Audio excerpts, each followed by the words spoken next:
Dear students, till now we have done the very basic of semiconductors. After that, p-n junction diode, then some special diodes. We have done Zener diode. After that, light emitting diode, then photodiode, then solar cell. We have done all this. Now we will start rectifiers, applications of diode where we use these diodes actually. So when we talk about rectifiers, so as per the definition, rectifiers are defined as the device which converts an AC power into DC power. AC power को जो DC power में convert करता है device, उसको हम rectifier कहते हैं. और सिंपली हम जो रेक्टिफायर के लिए यूज करते हैं, जो बेसिक फिनोमिना यूज करते हैं, वो यही यूज करते हैं कि जो डायोड है जब वो फॉरवर्ड बायस में होता है तो वो करंट को फ्लो करने देता है और उसका जो रेजिस्टेंस होता है that is very very small. और जब हम उसको रिवर्स बायस में यूज करते हैं तो वो करंट को ब्लॉक करता है और कोई भी करंट उसमें से पास नहीं करता. तो इसकी इसी क्वालिटी को, इसकी इसी करेक्टरिस्टिक को हम यूज करते हैं इसके एप्लीकेशंस के अंदर. तो जब रेक्टिफायर की बात करते हैं तो रेक्टिफायर्स बेसिकली जो तुम्हारे सिलेबस में है वो दो तरह के रेक्टिफायर्स हैं. First one is half wave rectifier and second is full wave rectifier. Half wave rectifier and full wave rectifier. As the name is there, half wave मतलब ये half wave के लिए काम करेगा, full wave मतलब ये full wave के लिए काम करेगा. And depending on the application कि हमारी जरूरत क्या है, हम उसके अकॉर्डिंग रेक्टिफायर को चूज करते हैं कि हमें हाफ वेव यूज करना है या फुल वेव यूज करना है. एज ए कंपैरिजन अगर मैं बात करूं तो मान लो हम यहाँ पे कंपैरिजन की बात करते हैं, क्योंकि दोनों का जो बेसिक फंक्शन है आप ऑलरेडी छोटी क्लासेस में कर चुके हो, प्लस 2 के अंदर आप कर चुके हो इसको. तो सपोज मैं इधर लिख देता हूँ हाफ वेव रेक्टिफायर और इधर हम शुरू करते हैं फुल वेव रेक्टिफायर के बीच बारे में. ठीक है, और इसको अगर हम कंपेयर करें तो as a basic diagram, circuit diagram, तो हाफ वेव रेक्टिफायर का डायग्राम क्या है कि यहाँ से हमने एसी सप्लाई इसको दी और यहाँ पे हमने ट्रांसफार्मर लगाया. ट्रांसफार्मर से स्टेप डाउन ट्रांसफार्मर होगा, स्टेप डाउन ट्रांसफार्मर होगा तो नंबर ऑफ प्राइमरी से नंबर ऑफ सेकेंडरी हमारी कम होंगी. देन यहाँ पे हम एक पीएन जंक्शन डायोड यूज करते हैं और आउटपुट लेने के लिए हम क्या करेंगे, हम सिंपल एक लोड रेजिस्टेंस को यूज करेंगे. ये लोड रेजिस्टेंस हो गया, ये हमारा डायोड हो गया. ये प्राइमरी कॉइल्स होगी, ये सेकेंडरी कॉइल्स होगी. दिस इज अ ट्रांसफार्मर और ये हमारी एसी इनपुट है जिसको हम डीसी में कन्वर्ट करने की कोशिश कर रहे हैं. तो जब हम इसका आउटपुट देखते हैं कि मान लो इनपुट वेव है, ये सपोज इनपुट वेव सपोज हमारे पास इस तरह से है. ठीक है, इसका कोरस्पोंडिंग जब हम आउटपुट ड्रा करेंगे, ये मेरे पास सपोज आ गया आउटपुट पार्ट. तो जब पॉजिटिव वेव यहां से जा रही होगी, तो जब पॉजिटिव है इसका मतलब क्या है कि ये इसको पास करने देता है और हमारे पास आउटपुट के कोरस्पोंडिंग ये जो पॉजिटिव वेव है ये हमारे पास करंट एज इट इज आ जाता है. लेकिन जैसे ही नेगेटिव वेव जाएगी, अब नेगेटिव वेव के लिए it will become obviously reverse bias में से इसमें से कोई करंट फ्लो नहीं करता. तो ये जो वेव के अंदर, इसके अंदर कोई भी करंट, ये सपोज हम इसको डिवाइड कर देते हैं.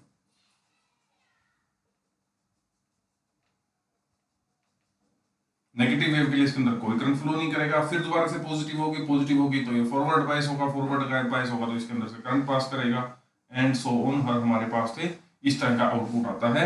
तो ओनली हाफ वेव जाती है, जो पॉजिटिव पार्ट है वो हमें आउटपुट में मिल जाता है और जो नेगेटिव पार्ट है वो इसमें से कट हो जाता है.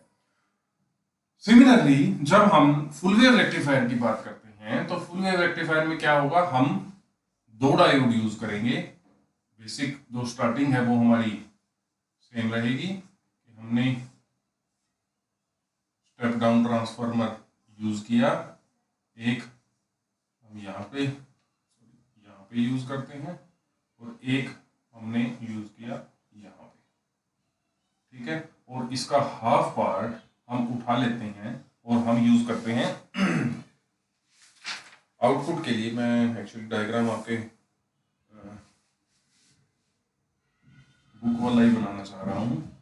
ये हमने RL लगा दिया और ये इसके बीच से ये यहाँ पे हमें आउटपुट मिल जाएगा और RL के अक्रॉस हम आउटपुट लेंगे। इसको डायोड को हमने नाम दिया D1 का, इसको नाम दिया D2 का। ये RL हो गया, ये प्राइमरी है, ये सेकेंडरी है। अब सपोज इनपुट वेव हमारे पास इस तरह से है। अगर हम इसी के कोरस्पोंडिंग आउटपुट ड्रा करेंगे,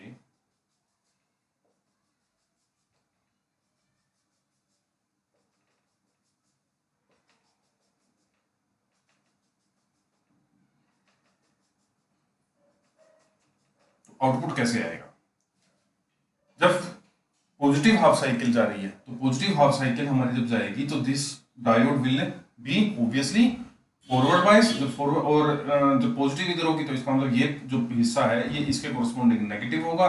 नेगेटिव होगा तो जो ये वाला पार्ट है ये हमारे पास फुल वेव के लिए फॉरवर्ड बायस हो गया। ये नेगेटिव होगा उस टाइम पे, जब नेगेटिव होगा तो ये रिवर्स बायस होगा। इसका मतलब यहाँ से करंट पास नहीं करेगा और D1 से करंट फ्लो करेगा और जो करंट की डायरेक्शन रहेगी वो हमारी इस डायरेक्शन से होती हुई ये हमारे पास करंट की डायरेक्शन रहेगी। ये कंप्लीट साइकिल बन जाएगी इसकी, ठीक है। तो करंट की डायरेक्शन विल बी डाउनवर्ड, तो उसी डायरेक्शन में मेरे पास करंट पास करेगा।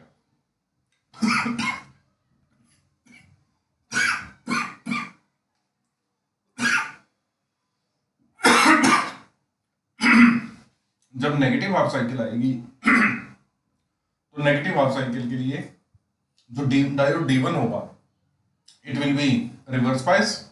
लेकिन क्योंकि ये पॉजिटिव होगा ये नेगेटिव होगा तो this D2 it will B forward bias. जब ये फॉरवर्ड बायस होगा तो हमारे पास जो करंट पास करेगा वो इधर से पास करके अल्टीमेटली ये डायरेक्शन होगी। Again direction is from to down. तो देखो चाहे फॉरवर्ड बायस D1 हो रहा है या फॉरवर्ड बायस D2 हो रहा है, दो चीजें यहां ध्यान रखने की है कि जब पॉजिटिव हाफ साइकिल आई तब भी हमारे पास करंट आया, जब नेगेटिव हाफ साइकिल आई तब भी करंट आया।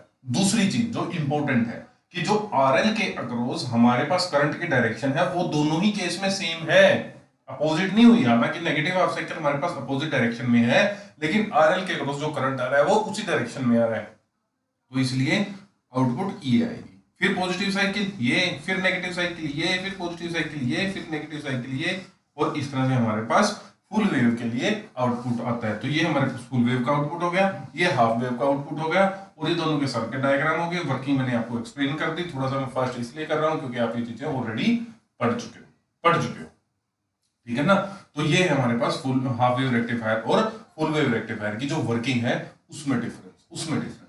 फिर हम आते हैं इनके अंदर, डिफरेंस के अंदर जब हम आगे चलते हैं तो जो डिफरेंस आता है हमारे पास वो आता है कि डीसी पावर कितनी कन्वर्ट होगी, रिपल फैक्टर्स क्या रहेंगे इसका, ठीक है। तो जब हम इसकी बात करते हैं तो पहले हाफ वेव रेक्टिफायर की बात करें तो पहले आता है कि डीसी करंट क्या होगा। DC current is basically the average current which is we are getting.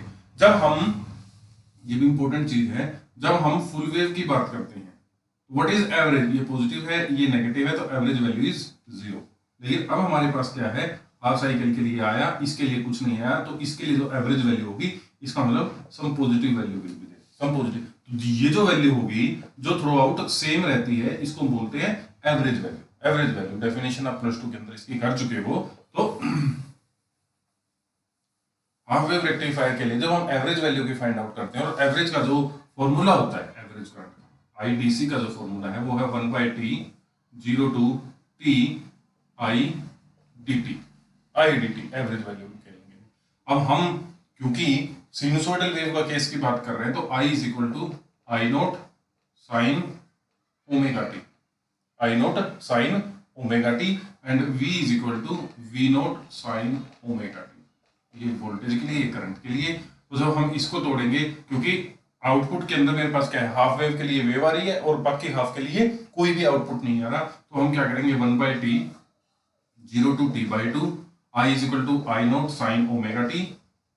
पहले उसके लिए हाफ वेव के लिए, and plus t/2 to t, जो सेकंड मान लो मेरे पास ये था, ये 0 t/2 और t के बाद तक फिर 0, फिर 3/2, फिर t 3t/2 2t। तो क्या है 0 टू t/2 मेरे पास आउटपुट आ रहा है, और t/2 टू t 0 dt।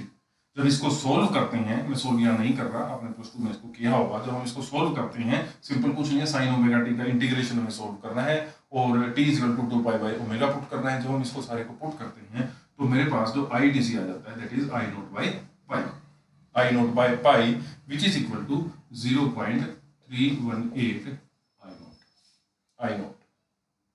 ठीक है, दूसरा ये तो हो गया डीसी वैल्यू।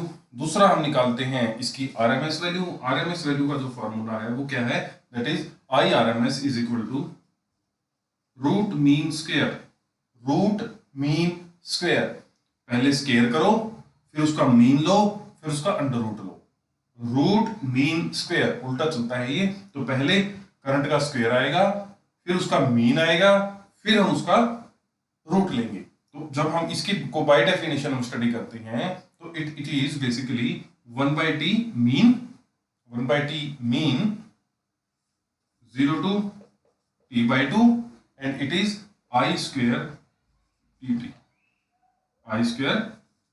अब ये देखो 0 टू t, सॉरी t/2t, पहले स्क्वायर लिया, फिर मीन निकाला 1/t 0 टू t, यही फॉर्मूला लगा के, ठीक है। और उसके बाद हमने इसका स्क्वायर रूट ले लिया, ये आ जाता है 1/2, ये आ जाता है 1/2। जब हम इसको सोल्व करते हैं, वही पहले हाफ के लिए 0 टू t/2 के लिए I0 sin ओमेगा t, दूसरे हाफ के लिए इसको 0 पुट करेंगे, तो ये जो हमारे पास आता है, तो IRMS की जो वैल्यू आती है that comes out to be I0/2।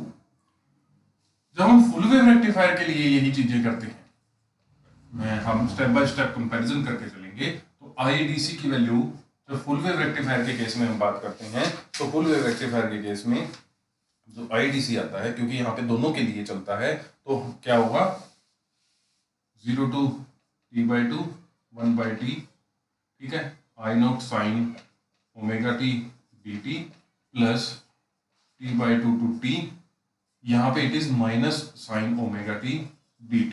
अब क्वेश्चन ये आता है कि व्हाई दिस माइनस, बिकॉज हमारे पास इनपुट के अंदर नेगेटिव हाफ साइकिल थी और आउटपुट के अंदर पॉजिटिव साइकिल आई, तो इससे अपोजिट है, तो negative sign is just because of this reverse inversion of this direction. तो मेरे पास जब हम इसको सोल्व करते हैं, तो इसको सोल्व करके फाइनली जो एवरेज वैल्यू आती है that is 2 I0/π, it is I0/π, it is 2 I0/π, and which is equal to 0.636 I0, ठीक है, इट इज 0.363, इससे डबल एवरेज वैल्यू। तो जितना ज्यादा इसका मतलब इसके अंदर जो डीसी कंटेंट आ रहा है, आउटपुट के अंदर जो डीसी कंटेंट आ रहे हैं वो सिर्फ 31% है, मीन उसका मैक्सिमम वैल्यू हुआ, इसके अंदर 63%, just double of this one, तो दैट्स व्हाई जो डीसी है, डीसी पार्ट में हमें मिलेगा, क्योंकि हमारा जो रेक्टिफायर का मेन प्रिंसिपल है वो यही है कि ये एसी पावर को डीसी पावर में कन्वर्ट करता है। तो जो कंटेंट है डीसी का आउटपुट के अंदर, वो हमारे पास फुल वेव रेक्टिफायर में हाफ वेव रेक्टिफायर के मुकाबले डबल आता है। सिमिलरली जब हम आरएमएस की बात करते हैं, IRMS in case of full wave rectifier, तो अगेन द उस फॉर्मूला हमारे पास सेम रहेगा। तो इसके अंदर हमारे पास जो आता है वो आता है I0/√2, 0 टू t/2 और t/2 टू t के लिए हम अलग अलग रख लेंगे। तो ये आता है I0/√2, ये आता है I0/2। इसके बेस पे जब हम आगे चलते हैं, ये दो पॉइंट यहाँ पे डिस्कस हो गए, दोनों का कंपैरिजन हो गया। तो जब हम आगे चलते हैं,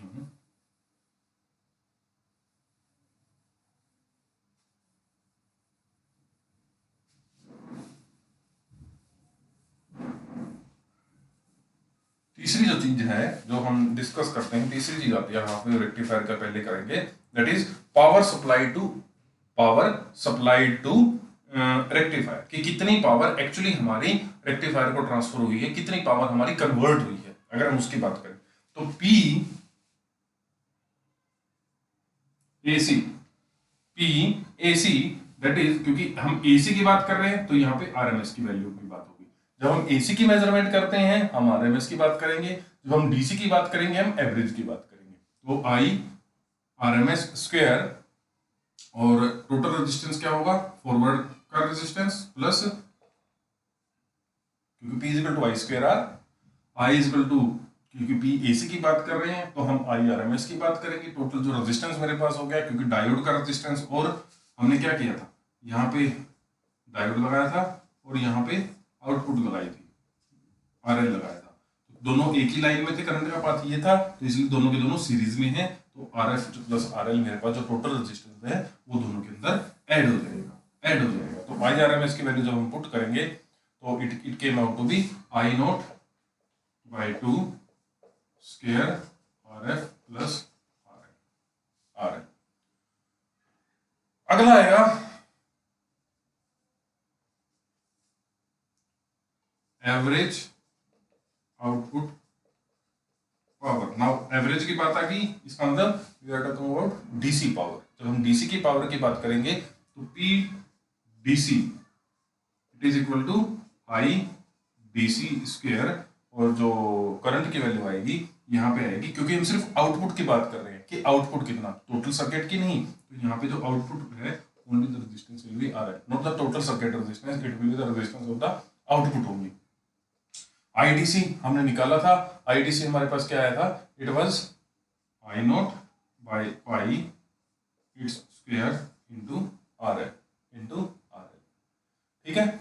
उसके बाद rectifier efficiency we know, efficiency को जब हम डिफाइन करते हैं तो वो क्या होती है, it is simply output power divided by input power. Efficiency, क्योंकि एसी को डीसी में कन्वर्ट करना है तो जितना हमारे पास डीसी में कन्वर्ट हो पाए, जितना fraction of power is converted from AC to DC, that is its efficiency. Simply output over input, output is DC, input is AC, तो power output DC over power input AC. And जब हम इसकी values put करते हैं, AC भी हमारे पास है, DC भी हमारे पास है, तो जब हम इसकी वैल्यूज पुट करते हैं तो वैल्यू पुट करने के बाद हमारे पास आता है 40.6 into RL over RL plus RF, because RF is much less than RL, क्योंकि ये फॉरवर्ड रेजिस्टेंस है हमारा और ये लोड रेजिस्टेंस है। लोड रेजिस्टेंस जनरली हम हाई रखते हैं, और RF फॉरवर्ड रेजिस्टेंस हम कर चुके हैं कि जो डायोड का होता है वो बहुत कम होता है, तो this can be neglected, RL से RL कैंसिल, तो हमारे पास जो एफिशिएंसी होती है that is nearly equal to 40.6%। तो एसी को डीसी में कन्वर्ट करने की जो एफिशिएंसी है हाफ वेव रेक्टिफायर की, दैट इज ओनली 40.6%। अब आ जाते हैं फुल वेव रेक्टिफायर पे। हाँ जी, पीएसी वही आईआरएमएस की वैल्यू पुट करो, आईआरएमएस जो हमारे पास फुल वेव के केस में आया था, जो आईआरएमएस आएगा उसकी जब हम वैल्यू पुट करके और निकालेंगे तो हमारे पास पीएसी आ जाएगा, it is IRMS was I not by under root 2 its square into जो रेजिस्टेंस रहेगा RF प्लस RL, तो ये आ जाएगा। ठीक है, तो it is I naught square by 2 into RF plus RL। उसके बाद अगर हम चलें एवरेज आउटपुट पावर पीडीसी क्या आएगी, I DC square into RL। IDC के केस में हमारे पास क्या था, आई नॉट बाई पाई, इसके केस में क्या था 2 I not by pi its square into RL। तो ये आ जाएगा हमारे पास 4 आई नॉट स्क्वायर